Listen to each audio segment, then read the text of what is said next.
बिस्मिल्लाहिर्रहमानिर्रहीम। अस्सलाम वालेकुम नाज़रीन, आप देख रहे हैं सरेआम न्यूज़। खबर चावल करेंगे गुजरात से। गुजरात थाना डिंगा पुलिस की जराइम पेशा अनासर के खिलाफ कार्रवाइयाँ जारी। अरसा 2 साल से रूपोश होकर बरूने मुल्क फरार होने वाले इश्तिहारी मुजरम इंटरपोल के जरिए कुवैत से गिरफ्तार कर लिया। 3 नाजायज असला बरदार और 1 पतंग फरोश को भी गिरफ्तार कर लिया। तफसीलात के मुताबिक district police officer Ahmed Nawaz Shah की ज़ेर क़यादत पुलिस की जराइम पेशा अनासर के खिलाफ कार्रवाइयों का सिलसिला ताल जारी है, जिसमें SHO थाना डिंगा इंस्पेक्टर बशारत और इनकी टीम ने खतरनाक मुजरम इश्तिहारी मोहम्मद यासर वल्द रियाज सैन सकना खोड़ी आलम को इंटरपोल की मदद से बरूने मुल्क कुवैत से गिरफ्तार कर लिया। गिरफ्तार मुलजिम थाना डिंगा के कत्ल के मुकदमा नंबर 116 मोरखा 8/3/2021 में मतलूब था, जो वारदात के बाद रूपोश हो गया था।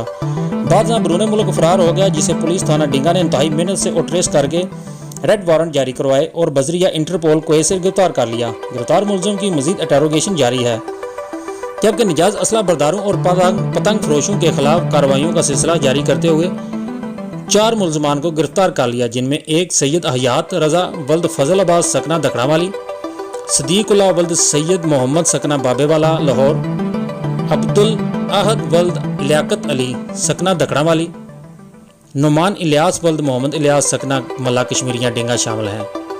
मुलजमान के कब्जे से 3 अदद पिस्टल 30 बोर और 200 से ज़ायद पतंगें और धाती डोरें भी बरामद कर ली गईं। गिरफ्तार मुलजमान के खिलाफ अलग अलग मुकदमा दर्ज करके मजीद तफ्तीश का आगाज़ कर दिया गया है।